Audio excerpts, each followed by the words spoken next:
Olá pessoal, tudo bem com vocês? Bem-vindos então à nossa aula sobre planejamento de sistemas escadas.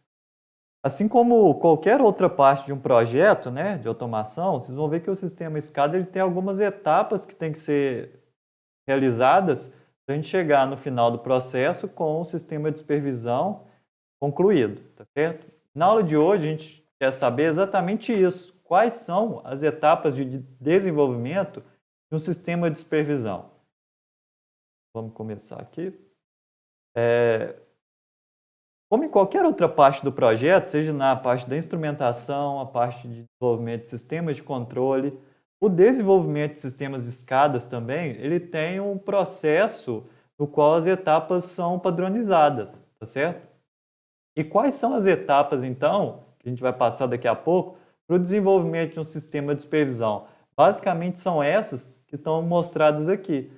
A primeira parte é o entendimento do processo, né? Depois faz-se o planejamento da base de dados, da parte de alarmes, da hierarquia de navegação de telas, faz então o desenho das telas, tá bom? Planeja o sistema de segurança e, finalmente, a gente desenvolve o manual do sistema de supervisão. Então, vamos passar aqui por cada uma dessas etapas para a gente conhecer elas em detalhes. A primeira parte, a primeira etapa, é o entendimento do processo. Qualquer sistema de automação, em qualquer nível, ele depende do conhecimento do processo, do engenheiro ou do técnico que estiver desenvolvendo, para desenvolver uma solução de automação que seja adequada, né? Dá para você automatizar alguma coisa que você não conhece. É a primeira coisa a se ter em mente, né? Então, a primeira coisa quando a gente vai desenvolver um sistema de supervisão é entender o processo. Como é que a gente entende o processo, né? A gente vai pegar as informações que são relevantes com a maior parte do pessoal que está trabalhando ali na planta possível. Operadores, mantenedores, né, que seriam o pessoal da manutenção, a parte do gerenciamento, os administradores da planta, gerentes da planta, tá certo? E por que a gente tem que envolver todas essas partes? Porque todos eles vão ter contato direto com o sistema de supervisão. Os operadores, eles são as pessoas que usam o sistema. Então, lógico que você tem que fazer um software para quem vai utilizar, né? Não adianta nada do seu sistema ser perfeito e os operadores não gostarem do sistema por alguma maneira. A parte de manutenção, os mantenedores, eles também vão utilizar o sistema para a parte de diagnóstico, para poder dar comandos, fazer teste nos sistemas. Então, eles também têm que ser ouvidos, né? Quais são as necessidades do pessoal da manutenção em relação ao sistema, certo? E por último, os gerentes e a parte administrativa também vão ter informações do sistema de supervisão. O gerente ele não vai investir no sistema no qual ele não tem informações, por exemplo, de produção da planta, de parada. Então, tudo isso tem que ser levado em conta, tá? Os sistemas, geralmente, eles são feitos baseados apenas nas informações do gerente ou da pessoa que está contratando. Isso muitas vezes faz que se desenvolva um sistema deficiente, que não atende às necessidades. E tudo isso tem que estar... tem que estar registrado por escrito, tá bom? Porque durante o desenvolvimento do projeto pode ser que as coisas mudem, né? E a gente tem que ter uma base para estar desenvolvendo. A gente não pode desenvolver nada da cabeça, tá? Então, todas essas informações que forem coletadas, elas têm que serem registradas por escrito, porque em algum momento, né, se o projeto não atender as expectativas, você tem um documento que fale por que você se baseou, tá certo? A questão de gerar pleitos em projetos, né? O que seria um pleito de um projeto? Pleito seria aquele momento em que as partes elas não concordam em algum ponto, né? E isso pode gerar, por exemplo, retenção de pagamento. Por que você fez dessa forma se eu pedir dessa? Você tem um documento ali registrado que mostra por que você tomou aquela decisão, tá certo? Muito bem. Nessa parte do entendimento do processo, o que é bom a gente gerar? Um diagrama de blocos mostrando separadamente a divisão das informações que tem na planta. As plantas, geralmente, que elas são automatizadas por um sistema de supervisão, né, que tem um sistema SCADA, são plantas grandes, tem vários processos ali que fazem parte daquela planta. Então, o ideal é que a gente faça essa separação dos vários processos que compõem aquele todo, né, por partes, igual está mostrado aqui, ó. A gente tem uma visão geral, né, um overview, a gente tem aqui uma estação, tá certo? Uma estação de carregamento, ok? Ou de levantamento, como queiram. Aqui tem os componentes que compõem essa parte da planta, tem também a parte de filtragem da planta, tá certo? Com todos os filtros, uma visão geral. Então é interessante que a gente tenha essa estrutura aqui, né? Lógico, tem que fazer uma divisão de acordo com uma divisão que seja natural para a planta, né? Para a gente poder desenvolver as telas. Isso que ajuda bastante a gente fazer a divisão do processo em telas separadas, ok? Muito bem. Feito isso, tendo um entendimento do processo, a gente vai passar para uma segunda etapa, que é o planejamento da base de dados. Primeiramente, o que seria uma base de dados, né?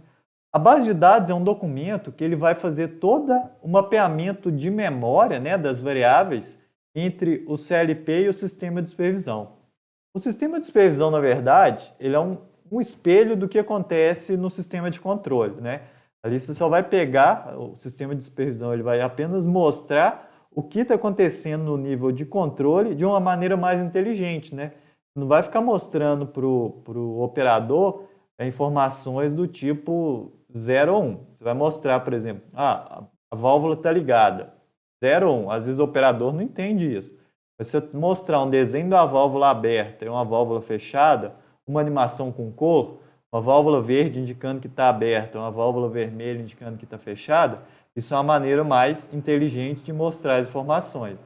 Então é isso que o sistema de supervisão faz, tá? Ele mostra ali, na forma gráfica, geralmente, as informações que tem no CLP. E para mostrar isso, você tem que linkar, fazer um link entre aquela válvula e a variável que corresponde a essa válvula no CLP. E como é que a gente faz isso? A gente faz isso por meio de uma planilha que vai fazer esse mapeamento. Aqui tem um exemplo. Eu vou colocar o nome da tag, que representa essa informação no CLP, uma descrição dessa tag, né? O que seria essa tag? Por exemplo, a tag, o nome dela seria WTP CLA100 SCM. Seria a descrição, então, misturador do clarificador em modo automático, certo?